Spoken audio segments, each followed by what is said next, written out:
I miss you now, Dad. I stood next to my father, watching him type that message into his phone with an urgent expression. Those two words now made my blood run cold. Not I miss you, but I miss you now.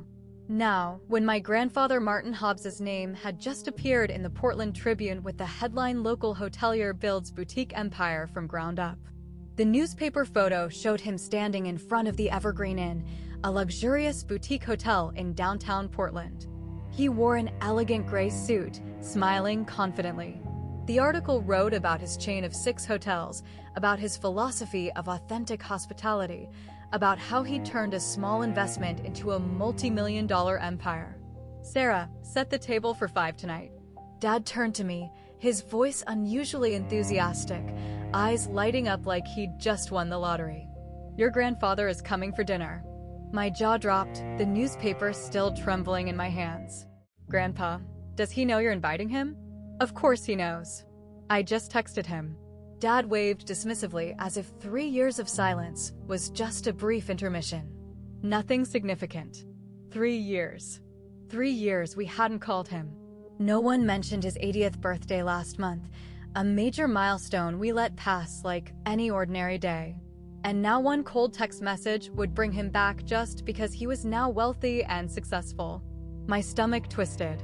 I watched Mom cleaning the living room with an anxious expression, as if preparing to welcome a VIP guest. Not because she missed him, but because she wanted to impress him. If you're watching this video, please subscribe and let me know where you're watching from, because what happened at that dinner would completely change my perspective on family and on myself. This is a story about greed, about self-respect, and about how an 80-year-old man taught his family a lesson they would never forget. My name is Sarah Hobbs, 26 years old, working as a marketing assistant at a startup in Portland, Oregon. I grew up in a middle-class family, not wealthy but not lacking. My father, David Hobbs, was a businessman with big ambitions but few successes. My mother, Patricia, was a practical woman who always calculated the benefits in every relationship. My grandfather, Martin Hobbs, my father's father, was a man I once loved dearly.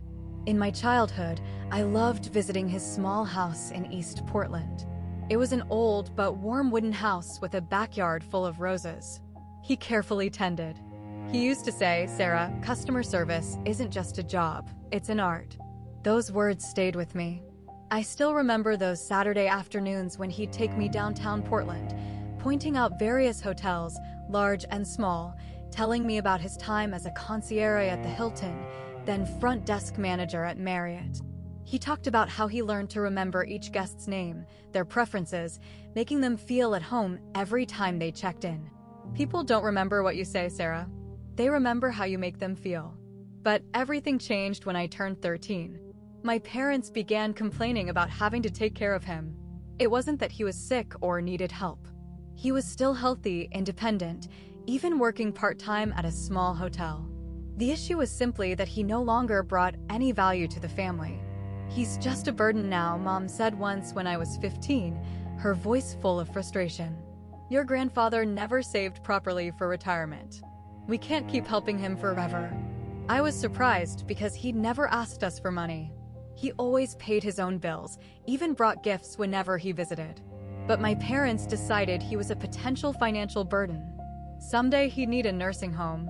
Medical bills would pile up, and who would have to pay? They would. "We need to focus on our own future, Sarah," Dad explained once when I asked why we weren't inviting him for Thanksgiving. "Your college tuition is coming up. We're saving for a bigger house. We can't afford to be responsible for him too." I was 16, not brave enough to ask. "But he's your father?" I just stayed silent and let them decide. From then on, visits to him became increasingly rare. His birthday? We're too busy with work. Thanksgiving? We already have plans with Mom's side of the family. Christmas? Maybe next year, Dad. We're going skiing in Bend this year. Each time they declined, I saw his eyes grow a little sadder. He didn't complain, didn't beg. He just said, "That's okay. You all have your own lives." But the way he said it, calm, but deeply hurt, made me want to cry. I felt guilty each time we were absent. But I was a weak child who didn't dare oppose my parents. I consoled myself that he understood, that he didn't blame me. But deep down, I knew I was doing something wrong. Each passing day, the distance between us and him grew, not just physically, but emotionally. 3 years ago, we completely cut off contact with him. No phone calls, no texts, no emails. Mom even blocked his number after he called to check in one last time. He needs to understand we've moved on, Mom said, as if he were an annoying ex-boyfriend, not her father-in-law. He vanished from our lives. And I, in my cowardice, let it happen. I didn't call him, didn't text. I lived with guilt every day, but did nothing to fix it because doing the right thing meant confronting my parents. And I wasn't strong enough until today. At 6 o'clock, the doorbell rang. Mom opened the door with a bright fake smile. "Dad, so good to see you." Mom hugged him, but he only patted her shoulder lightly before stepping back. Grandpa walked in, white hair neatly combed, elegant gray suit, his pale blue eyes still sharp. He didn't look old or weak at all. On the contrary, he exuded a calm authority I'd never recognized.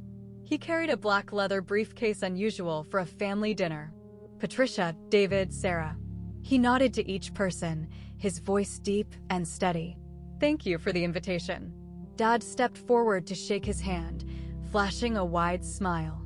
"We've missed you, Martin. It's been too long." "Has it?" he asked lightly. "I didn't realize time passed differently for you than it did for me." A moment of silence, but Dad quickly deflected. "Come sit down. Dinner's almost ready." Dinner was a terrible performance. Mom constantly praised his business talent. Dad asked about the hotels with exaggerated interest. I sat silently, embarrassed and uncomfortable. "So, Martin," Dad began after the appetizer. "I read about your hotel chain in the Tribune. Very impressive. I didn't know you were involved in hospitality at this scale." "You never asked," he replied, cutting his steak slowly. Dad laughed dryly. "Well, we're asking now. Tell us about it." He set down his knife and fork, looking directly at Dad. "What do you want to know, David?" "Everything. How did you build it? When did you start? We always thought you were just retired." "You thought I was broke," he said bluntly. "Let's not pretend." Mom's face flushed red. "Dad, that's not fair, isn't it?" He interrupted, his voice still calm but ice cold. 3 years, Patricia. 3 years without a single call. Not even on my 80th birthday. I waited by the phone that whole day. Nothing. Not even a text. But today, one article in the newspaper, and suddenly I get an invitation to dinner. Mom swallowed hard. Dad placed a hand on Mom's arm, trying to reassure her. "We've been busy," Dad argued weakly. "So have I," he said. "I've been busy building a business. I've been busy honoring a friend's legacy. I've been busy living my life without waiting for scraps of attention from people who only care when there's something to gain." I didn't dare look at anyone. The tension in the room felt ready to explode. I felt like I was sitting on a time bomb. "Look, Martin," Dad sighed, changing tactics, his voice softer. "I know we haven't been good family members, and I'm sorry. Truly, I can't change the past, but we're here now. We want to reconnect." And he hesitated, weighing each word. "I want to help you." "Help me?" He raised an eyebrow, almost amused by this performance. "Yes, managing a hotel chain at your age, it must be exhausting. You're 80 years old, Dad. You should be enjoying retirement, not working yourself to the bone. I have business experience. I've managed teams, handled operations. Let me take some of the load off your shoulders. I can invest, help with day-to-day operations, maybe even take over management completely so you can finally enjoy your golden years, travel, play golf, relax. You've earned it." That's when I understood my father's scheme. He didn't want to help Grandpa. He wanted to take the hotels. He wanted control. He wanted ownership. Grandpa smiled, a cold, meaningful smile, like someone who'd already anticipated every move. "That's very generous of you, David. Very generous indeed. But before we discuss my golden years and your generous offer to help, I brought something for you all." He bent down, opened the black leather briefcase, and pulled out a thick brown envelope. He placed it on the table right between the half-eaten pot roast. "What's this?" Mom asked, her eyes lighting up like a child seeing Christmas presents. "Open it," he said, leaning back in his chair, arms crossed. Dad opened the envelope, pulling out a thick stack of papers. His face went from eager to confused to deathly pale. His hands trembled as he flipped through each page. This is a detailed financial report," Grandpa explained, his voice like a professor lecturing. "Of my hotel business, revenue, expenses, profit margins, property values, debt-to-equity ratios, cash flow statements for the past 3 years. I thought you'd want to see exactly what you're so eager to help me with before making such a generous offer." Dad flipped through pages, sweat beginning to bead on his forehead. Mom grabbed several pages, reading with an expression of shock, eyes widening until I thought they'd fall out. This says the chain is worth over $12 million, Mom whispered, her voice choked. 12.3 to be exact, he said. Not bad for someone you thought was a burden. Not bad for an old man you couldn't even bother to call on his birthday. My jaw dropped. $12 million. My grandfather was a millionaire. The man my parents abandoned because they thought he was poor. How? Dad asked, his voice trembling, full of disbelief. Where did you get the money to start this? Grandpa looked at Dad with cold eyes. You want to know? Fine. Let me tell you a story, David. A story you would have heard years ago if you'd bothered to stay in touch. Grandpa leaned back in his chair, his eyes distant as if returning to the past. 20 years ago, in 2005, I met a man named Charles Brennan. He was a veteran hotelier, worked in the industry for 35 years, managed some of the finest hotels in the Pacific Northwest. He was brilliant, but struggling with health issues. Stage 3 lung cancer. The doctors gave him 5 years, maybe less. He paused, taking a sip of water. Charles had a vision. Boutique hotels that offered personal, authentic experiences instead of corporate uniformity, small properties, 15 to 20 rooms each with unique designs reflecting local culture. He wanted to build something meaningful, not just profitable. He asked me to invest and help him build it. Said he needed someone he could trust, someone who understood hospitality from the ground up. You had money to invest? Mom asked, unable to hide the insulting surprise in her voice.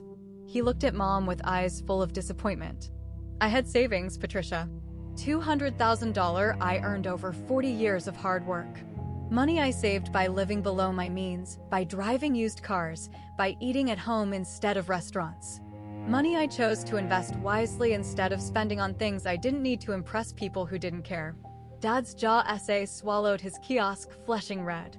Charles and I started with one small hotel in Eugene, the Oakwood Inn. 16 rooms, all wood pan lead with a library and fireplace in the lobby. We did everything ourselves at first. I handled front desk, housekeeping coordination, guest relations. Charles focused on operations and business development. It was hard work, but it was honest work, and it felt good to build something with purpose. He smiled gently, a smile full of nostalgia. The Oakwood was profitable within 18 months. We opened a second property in Bend, the Ponderosa Lodge, then Portland, then Salem, then Ashland, then Cannon Beach. Each one unique, each one profitable. Charles managed to live longer than the doctors predicted. Not 5 years, but 15. He said it was because he had something to live for. He paused, swallowing with difficulty, his eyes reening. 5 years ago, in 2020, Charles passed away. Lung cancer finally got him. He died peacefully, surrounded by his hotel staff, the people he considered family since he had no biological children. In his will, he paused, his voice choking. He left everything to me. All 6 hotels, full ownership, the entire business. Not 50%, not 70, 100%. He just gave it all to you. Dad asked, disbelieving, his voice full of doubt. He looked directly into Dad's eyes. He trusted me, David. He knew I would honor his vision and take care of his employees. He knew I wouldn't sell out to corporate chains for a quick profit. He knew I understood what he built wasn't just a business. It was a legacy, and I have honored that trust. Every single employee Charles hired is still with us. Every hotel still operates under his principles. I didn't change a thing except to make it better. Why didn't you tell us? Mom asked, her voice full of resentment, as if he owed them an explanation. He looked directly into Mom's eyes. And for the first time tonight, I saw a real pain in his gaze. Because I wanted to see who you really were, Patricia. I wanted to know if my own son and daughter-in-law would care about me without money being involved. I wanted to know if you'd visit me, call me, remember my birthday, not because I was rich, but because I was family. And I got my answer. Mom said nothing. Her face was pale as paper. When you stopped visiting, stopped calling, I knew you thought I had nothing to offer. You saw me as a financial liability, a future burden on your mortgage, your vacation fund, your precious retirement savings. So I let you go. I didn't chase after you. I didn't beg for your attention. I focused on my work, on honoring Charles's legacy, on building something meaningful that would outlast me. He looked at Dad, his eyes cold as ice. And now, David, you want to help me. You want to invest, to manage, to take over so I can enjoy retirement. But we both know what you really want. You want control. You want ownership. You want to cash in on something you never built, never earned, never even knew existed until you read about it in the newspaper. Dad opened his mouth to argue, but no sound came out. He'd been caught red-handed, stripped bare at the dinner table. I just think you deserve to rest, Dad stammered, trying to defend himself. To enjoy your golden years. My golden years are now, he interrupted decisively. Running these hotels, working with my staff, serving guests. That's what gives my life meaning. Charles made sure the operations were well organized before he passed. Each property has a capable general manager who's been with us for years. They handle day-to-day operations. My role is oversight, strategic vision, and maintaining the culture Charles and I built. I work maybe 20 hours a week, David. Not 80, not even 40. He paused, his eyes never leaving Dad's. Charles knew what he was doing. Before he died, he spent 2 years preparing for his absence. He promoted from within, cross-trained staff, documented every process, created redundancies. Each manager has autonomy, but also accountability. They don't need me hovering over them every day. They need me to trust them, which I do because that's what good leaders do. They build systems that work without them. Dad's mouth hung open, unable to speak. And even when I do pass away, he continued, his voice calm but determined. The business will continue. I've already set up a trust. The hotels will be managed by a board consisting of the current general managers and an outside financial advisor. Profits will be reinvested into the business and employee benefits. This isn't about inheritance, David. This is about preserving a legacy. And you, he pointed directly at Dad. You will not get your hands on it. The air in the room seemed to stop moving. I could hear the clock ticking on the wall, Mom's labored breathing, the sound of Dad's sweaty palms rubbing against the wet napkin. I don't need your help, David, he concluded. And I certainly don't need you taking what doesn't belong to you. What I needed 3 years ago, 5 years ago, 10 years ago, was a son who cared, a son who called, a son who showed up. Not because I had money, but because I was his father. But you couldn't even give me that. Dad sat motionless like a statue, his face like ash. Mom hung her head, tears falling onto the now cold pot roast. Dinner ended in oppressive silence. Grandpa left with a promise to keep in touch. A sarcastic promise everyone understood the real meaning of. I won't block your numbers, but don't expect anything from me. 2 weeks later, my parents changed tactics. They called him frequently, 1 call per day. They sent flowers to his house every week, expensive roses with cards reading, "Thinking of you, Dad, and we love you." They invited him over on weekends, Sunday brunch, Friday dinner. He was polite but distant, always finding reasons to politely but firmly decline. Sorry, I have a meeting with the general managers this Sunday. Can't make it Friday.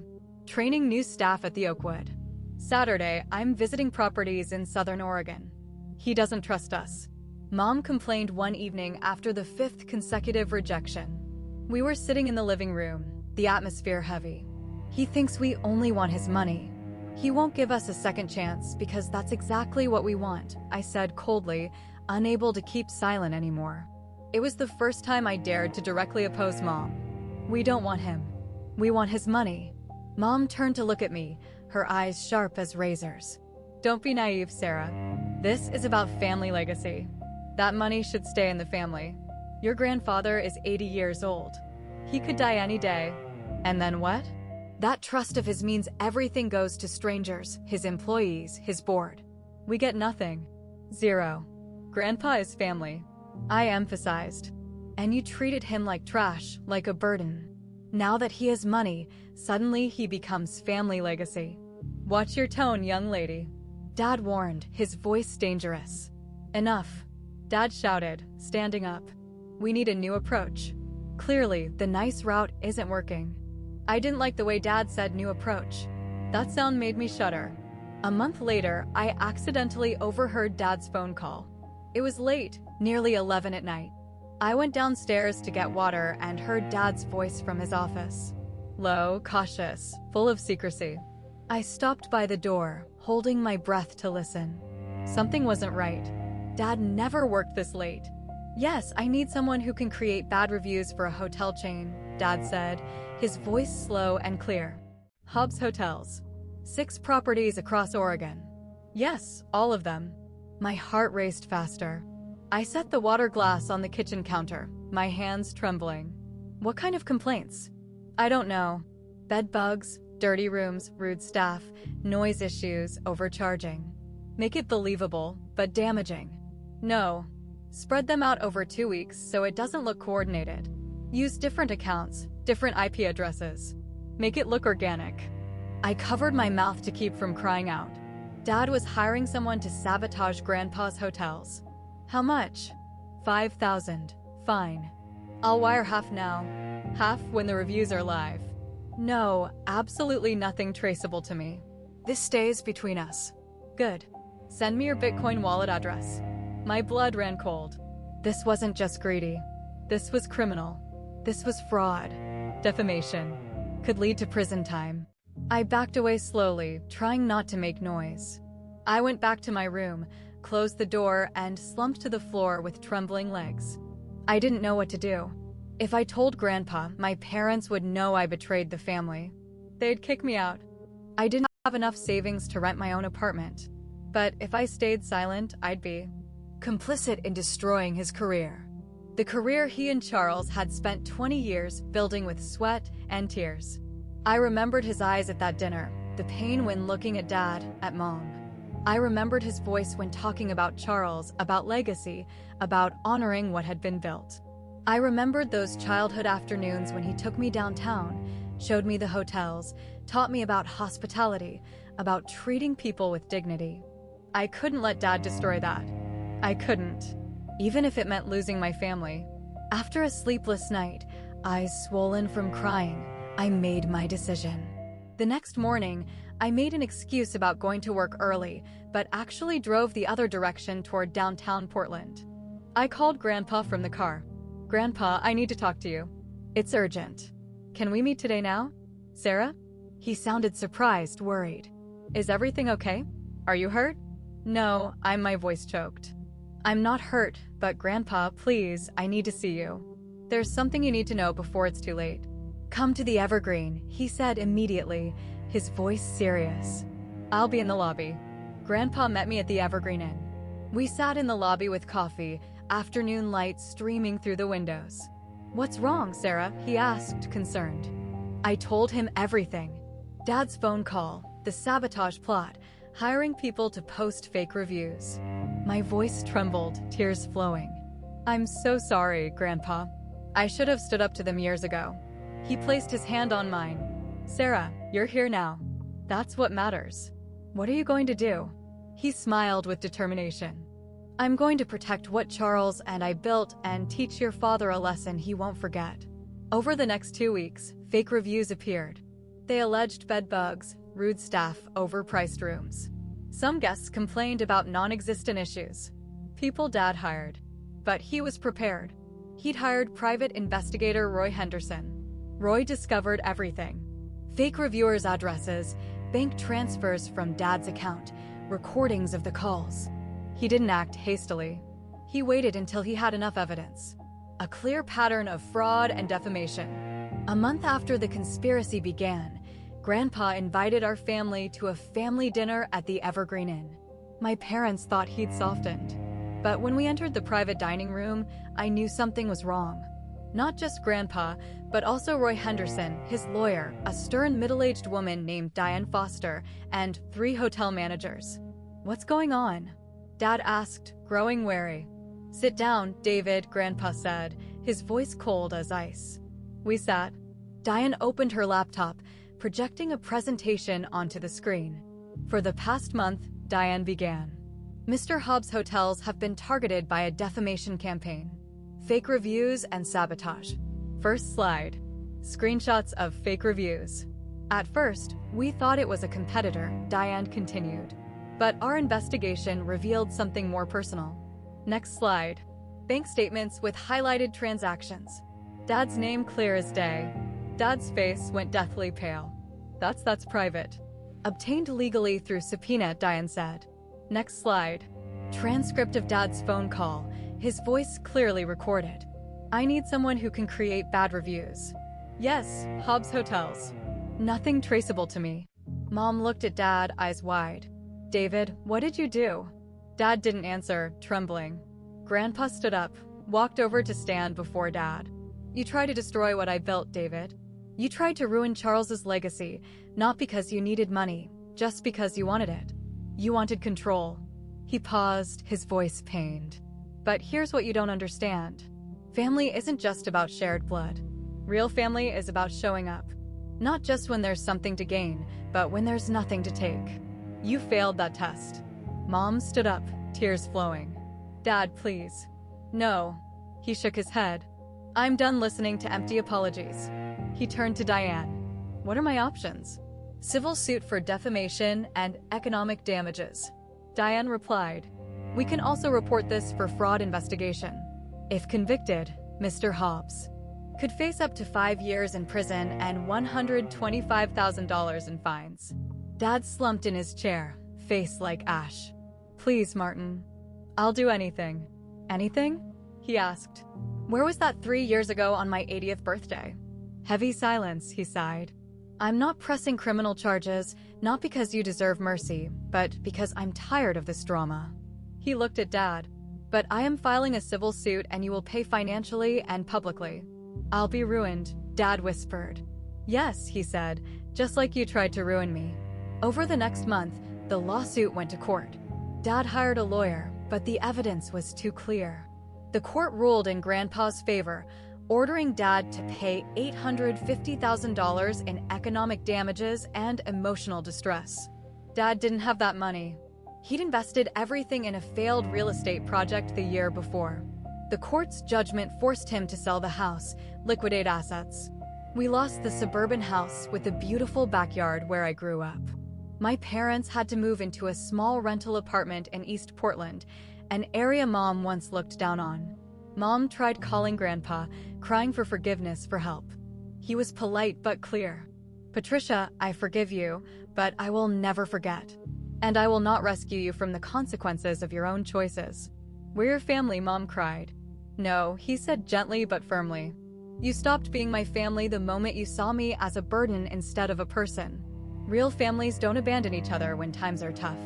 Real families don't wait for someone to become successful before showing love." He paused, his voice pained but steadfast. "I'm setting boundaries now, Patricia. Clear boundaries. I will not let you manipulate me. I will not let you exploit me. You are welcome to rebuild your lives, but you'll do it without my money, without my connections, and without expecting me to clean up your messes." Mom hung up, still crying. After 6 months, my parents had changed. Not because they wanted to, but because they had to. Dad found a sales job at a mid-sized company, not glamorous like he dreamed, but stable. Mom worked part-time at a boutique clothing store.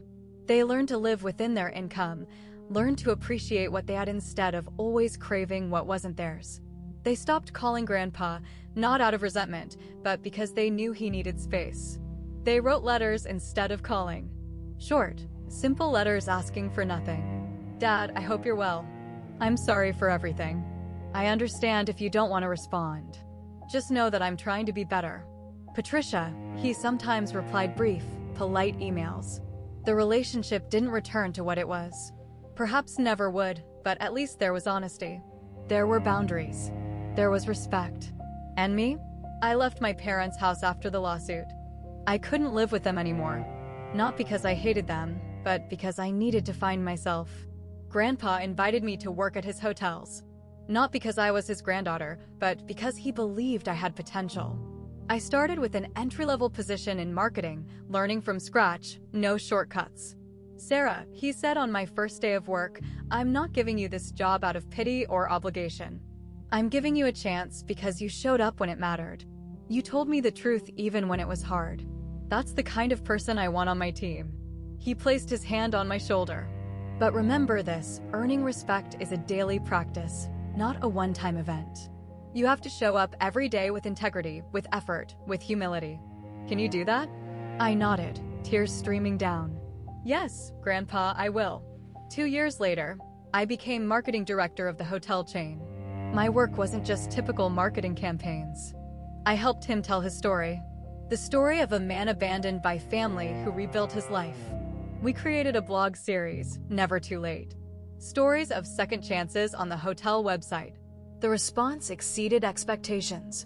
Hundreds of emails from elderly people feeling useless after their children grew up, feeling forgotten by society. My children stopped calling. I felt like a burden. But now I'm starting a catering business from home. If Martin can build a hotel empire at 75, I can bake cookies at 68. Grandpa became a symbol of elder empowerment in Oregon. He spoke to them at senior centers. Your value doesn't diminish with age. You still have time, wisdom, and purpose. We launched the Senior Hospitality Internship, a free training program for people over 60. 12 participated in the first cohort. 5 were hired full-time after training. A woman named Helen, 72, cried as she told me, "My kids put me in a nursing home because they said I couldn't care for myself. But I wasn't sick, just lonely. This job gave me back my dignity." My parents occasionally visited him during holidays. They no longer demanded anything. They just came, sat drinking coffee, talked about everyday life. It wasn't an ideal relationship, but it was real. One afternoon, Grandpa and I sat in the Evergreen in lobby watching guests check in. "Grandpa," I asked, "do you regret cutting them off?" He thought for a moment. "I regret that it had to happen, but I don't regret my decision. People need consequences to grow.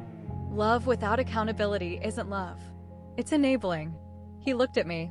"Your parents are learning what they should have learned years ago. People aren't tools, and money doesn't equal worth." It's a hard lesson, but necessary. I nodded, feeling a peace I'd never had. I no longer felt trapped between two sides. I'd chosen to stand with truth, with integrity, and that had set me free. If you're in a similar situation, being exploited by family, seen as an ATM, or demanded to sacrifice endlessly, remember this. Family isn't just those who share your blood. Real family is those who show up because they love you, not because they need you. You have the right to set boundaries. You have the right to demand respect. And if they can't give you that, you have the right to walk away. As my grandfather said, I don't owe my family anything. I owe myself everything. And if this story resonated with you, please like and subscribe to see more real stories about family, boundaries, and finding yourself. Share your thoughts in the comments below. If you were in this situation, would you forgive or walk away? I'd love to hear your perspective.